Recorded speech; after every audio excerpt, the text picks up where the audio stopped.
Hi everyone. Like Chrissy said, I'm Hannah. I'm one of the historians here at the National World War II Museum in New Orleans. What my job normally is traveling around the country and interviewing, conducting oral histories with World War II veterans primarily, but also Holocaust survivors, women who worked in factories, internees, people who lived in occupied countries, basically anybody who had or has a really distinct memory of what they went through during the war. So today I will be discussing two of the oral histories that I've conducted, one with former Congressman Norman Mineta, the other with former Senator Kay Simpson. And the topic is Japanese American internment in the United States during World War II. All right, so starting with Norman Mineta. After this experience that he went through, he went on to become the mayor of San Jose, California. He went on to become a congressman. He went on to become the Secretary of Commerce in the Clinton administration. He went on to become the Secretary of Transportation in the Bush administration during the terror attacks of September 11. But during World War II, he was a 10-year-old boy.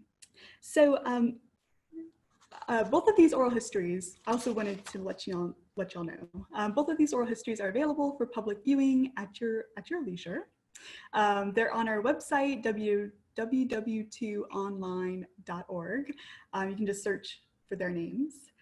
And it's the full interview. So what you're looking at is the end product. But when I do interviews,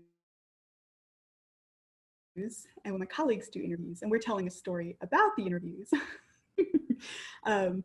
we don't always start with the end product because we travel usually to go conduct these interviews. Most of our stories will start with a plane story, a hotel story, just the fact that you're going into people's homes can be a story in itself, honestly. And they're quite entertaining. So when I showed up to Norman Mineta's home, I had a tripod and I had a camera and a backpack, and I ring the doorbell, and he opens the door in shorts and t-shirt and says, "Oh, you're not the plumber." And apparently they had had a minor emergency the night before and their water heater had broken. And so he totally forgot about the interview and was looking for a plumber. And, you know, it was quite funny, but, you know, he was wonderfully accommodating and immediately got ready, very professional, just sat down, did the interview. He was great. So starting with him. So Mineta's father moved from Japan to the United States. He made that decision. He was actually here in the US during the 1918 pandemic and spent many months in a hospital, which Mineta touches on at the very beginning of his interview if you're interested in hearing a little bit more about that. He did survive it, obviously. He got married and raised a family in San Jose, California. Mineta is one of the youngest of kids in the family. So let's see. Mineta talks about growing up in a really tight-knit Japanese American community. He didn't experience a lot of racism as a small child. Everyone was very close. His father was looked on as someone that people would go to for advice, things like that. But that all was about to change. When the Japanese attacked the United States, they bombed Pearl Harbor December 7th, 1941. The effects were almost immediate on the Japanese American community. So let's take a look at that. If you can run the first clip, please.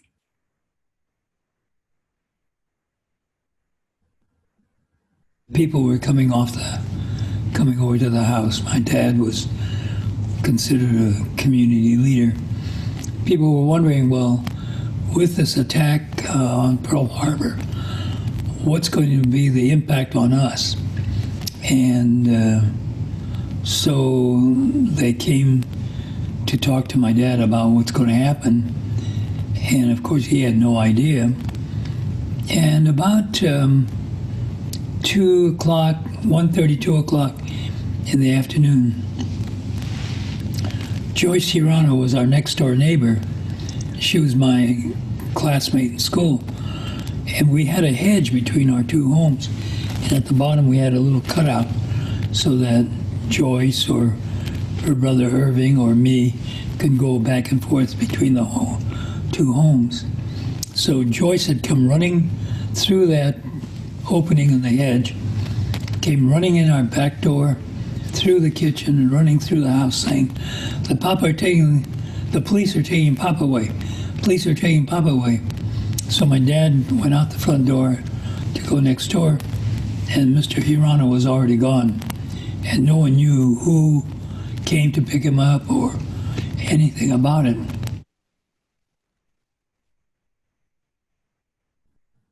So this was the reality. People disappeared. Families disappeared. Neighbors had no idea where they went. This was the type of fear that Japanese Americans experienced right after the attack on Pearl Harbor. And the next clip we're going to look at really embodies what that meant to them. So if we could play the next clip, please. By the end of December,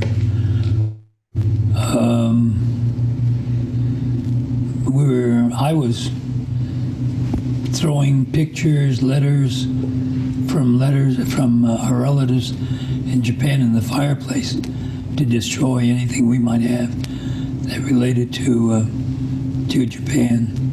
And so we have no mementos. And my dad and mother and the 4 children at the time, because it was before I was born, went to Japan for about 6 months in 1925. And my dad wanted to show off his children to his relatives in Japan. But all of those photographs and any correspondence I just burned them up in the fireplace at home. So. What did you think about that at the time? Well, my dad explained it that, we're now in war with Japan, and our allegiance is with the United States. And, it was sort of curious because I had 3 older sisters and an older brother. And as each of us was born, he would notify the Consul General, San Francisco, of a birth of a new child. And the Consul General would then send that notice back to our prefectural government, and then they would put it into their records and into the family records. For whatever reason, in 1939, my dad pulled all of our names out of the family register in Japan. And he didn't want us as dual citizens. He wanted us only as citizens of the United States. And I asked him later on, I said, Papa, did you have any inkling about war coming on? He said, no, not at all. He said, that was the farthest thing from his mind. And he just wanted to have us as U.S. citizens.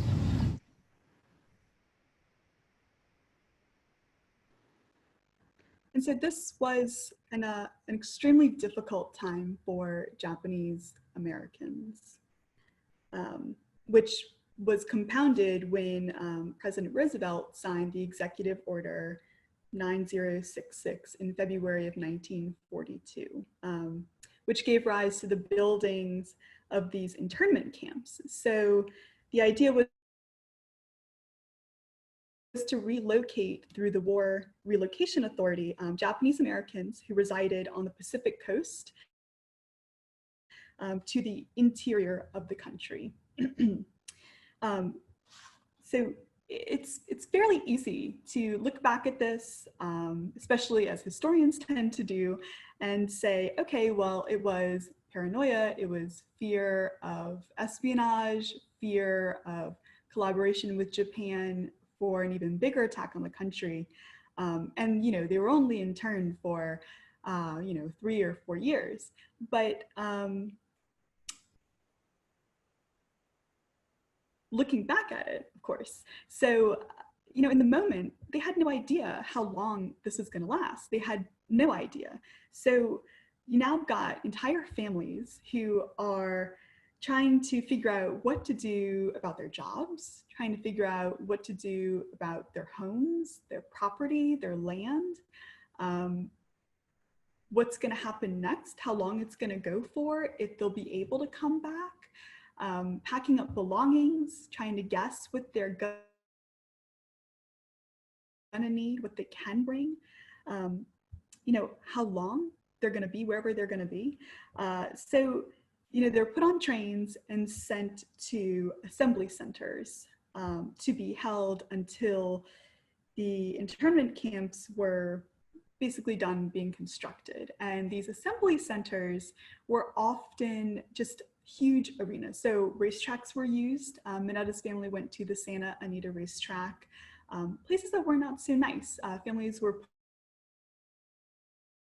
put in horse stalls that hadn't necessarily been cleaned out and just kind of stuck there in the interim.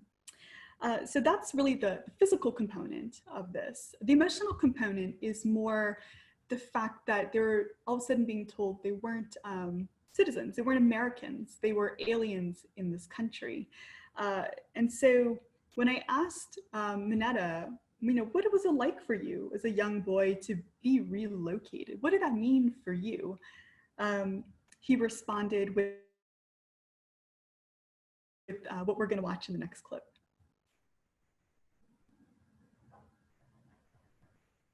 Well, you're 10 years old, and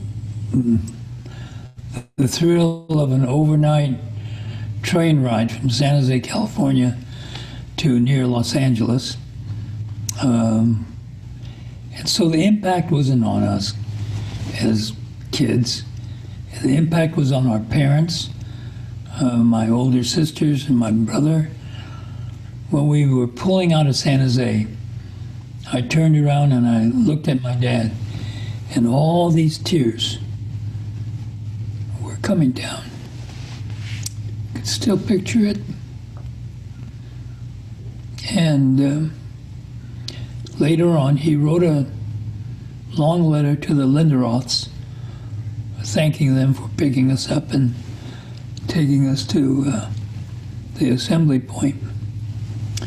And the Linderoths took that letter to the San Jose Mercury Herald, and they used that as his whole letter as sort of a report from Mr. Mineta from Santa Anita. And in that letter, he wrote to the Linderoths about leaving San Jose with these hot tears coming down his face. So when the family was moved from the Santa Anita racetrack to be incarcerated at Heart Mountain, the Heart Mountain internment camp outside of Cody, Wyoming, they arrived and it looked fairly grim. These people went from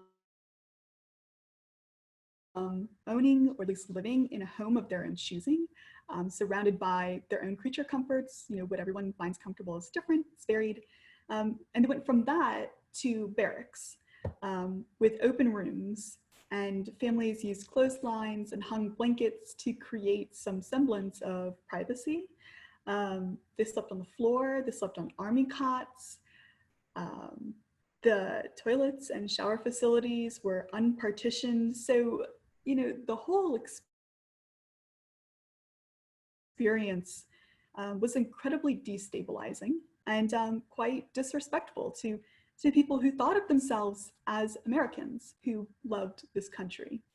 Okay, so we're going to switch perspectives real quick. I'm going to switch to Alan Kay Simpson. So Alan Simpson was born in Colorado, but grew up in Cody, Wyoming. It's a relatively small community, kind of a tourist town. They're really close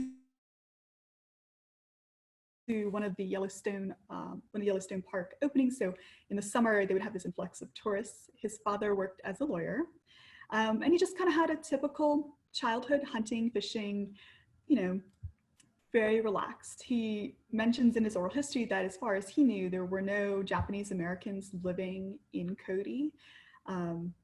So, with the executive order 9066, Heart Mountain was being constructed about 15 miles outside of Cody, Wyoming. So here's a clip from Simpson's oral history that describes what it seemed like when they were building Heart Mountain. Well, they were taking Japs from the coast who were probably spies. That's how it was sold. And then to find that, I mean, something was going on when they built barbed wire fence clear around the damn thing with guard towers on the corners, with steps leading up into the guard tower, with soldiers in the guard tower with guns, with searchlights, all aimed inside. Now, when you're a kid, you don't have to be an atomic scientist to figure out that somebody's in there that ain't too good. That's what you thought. How could you think anything else?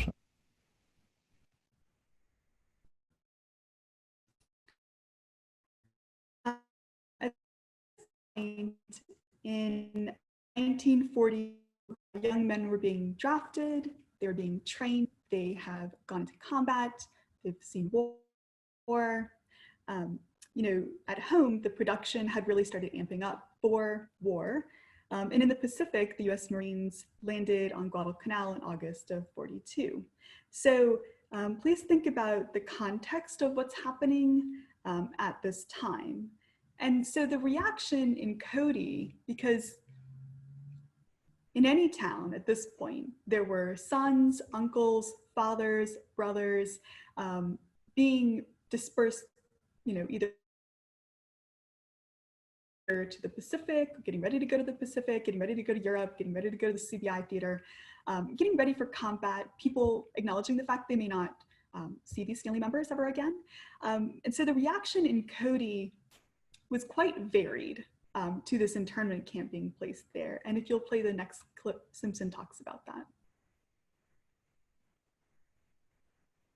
People who lived in Cody and went there to work, nurses, school people. So people would come home and you'd say, what's going on at the Jap camp? Well, I don't know. We have the high school is operating and the kids look just like you do. They're wearing a ducktail haircut and bobby socks, and that's what they're doing. They're doing the Sadie Hawkins Day dance and the stuff you did at Cody High, and they have their own newspaper. They play basketball against the Cody Bronx and the Powell Panthers. That's what was going on, and so you thought, what the hell is this? A lot of confusion, and then you'd go to a restaurant in Cody. I remember the place. It had a big sign that said, "No Japs allowed. You sons of bitches killed my son on Iwo Jima." Now, you don't have to put that in any context, but just know that that's what was going on. And there were other people who realized they were citizens and tried to help them print their newspaper. Trustees would come to town and they could go places, but Japanese were recognized in Cody, and they were trustees, and they were treated respectfully when they came, so I remember. But it was tense.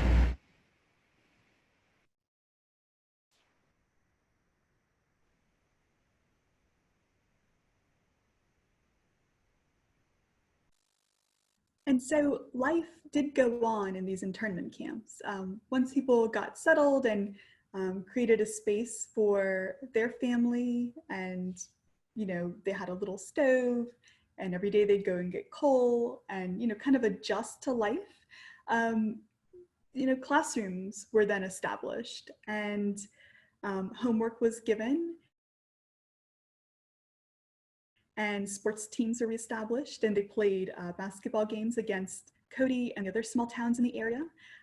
Norman Mineta was a Boy Scout before the war started, and the Boy Scouts were restarted again inside Hart Mountain. Alan Simpson was a Boy Scout in Cody, and they met actually while doing a Boy Scout jamboree inside Hart Mountain. If you're interested in the story of how they met when they were little kids at 10 and 11, they both talk about it in their respective oral histories. It's a little funny, but pretty charming. So in the middle of conducting the oral history with Alan Simpson, he asked me if I had been to Hart Mountain. And I hadn't, because they had changed to winter hours, and I wasn't able to make it before I was due to do the interview. And so they were closed that day. So Alan Simpson called them up, asked them to open it up Hart Mountain, put me in his car, and drove me 15 miles outside of Cody, and took me personally around Hart Mountain. He is a huge supporter of the Hart Mountain Interpretive Center, and it is quite cool, very nifty. But these are things that can happen in the middle of oral history sometimes. So I guess I would say that these moments in Norman Mineta and Alan Simpson's lives, I think really shaped them to be the political figures that they were and that they are today. I think we see the proof of that if we look at the Civil Liberties Act of 1988, which paid out reparations to the Japanese Americans that were incarcerated and then offered an apology to them. Mineta was a Democratic representative, and he worked with other legislators and the Japanese American Civilian League to get this passed. And Simpson, who was a Republican senator at the time, actually supported the act, and President Reagan signed it in 1988. It's really a good thing that they did that, I believe. Unfortunately, a lot of the people it would have benefited had passed on already because of the time difference between the 1940s and then 1988, but still, very nice historically. So if you're interested in more details, I would say about that, or more details in their narratives in general, including the 9/11 story with Mineta. Their oral histories cover the World War II portion of their lives, but also it covers the political parts of their lives that dealt with World War II. So please enjoy them. I enjoyed conducting the oral histories. I hope you enjoy watching them. So thank you so much for joining me this morning. And I believe we have some questions before we end. Let's see. Okay, so one of the questions I have is, was the Executive Order 9066 legal? Yes, at the time, I believe it was legal. It was followed. I would need to do more research to tell you why it was legal or why it was not. Let's see. I have another question. Why have I never heard of this before? Okay. All right, so I would say that I don't remember hearing so much about this when I was growing up and studying World War II. I had to look outside of my education, kind of like extra books. And then as you get older, you get more in depth, of course. But I would say it's because it's not a bright spot in US history. But I find, today that if we look back at history, moments in history, people tend to judge moments in history by this time period's moral standards. And so I think it's better to look back on it and learn from it. We can benefit from saying, okay, well, that's what they did. And then, now we can do something else. I think an example of this is that Mineta, he was Secretary of Transportation during 9/11. And after the 9/11 attack, there was a suggestion in a room with President Bush and higher ups that we put Muslim Americans into internment camps. And Bush famously says, no, we're not going to do what we did to Norm's people 50 years ago. And I think that right there, the fact that they didn't repeat the same thing is, it's a plus. It means we learned from it. Let's see. I have another question. Did camp residents have a way to earn money? Yes. The restrictions were lifted as the war went on. Some Japanese Americans actually joined the military. I think tomorrow the webinar talk is going to be about the 442nd. They were able to secure jobs and go into Cody. Mineta's father actually, I believe, taught Japanese to American soldiers at one point. This is not immediately when they went in, this is as time went by. And they were able to earn money that way. And I think those are the rest of all the questions I have, but thank you so much for joining us today. I really appreciate it.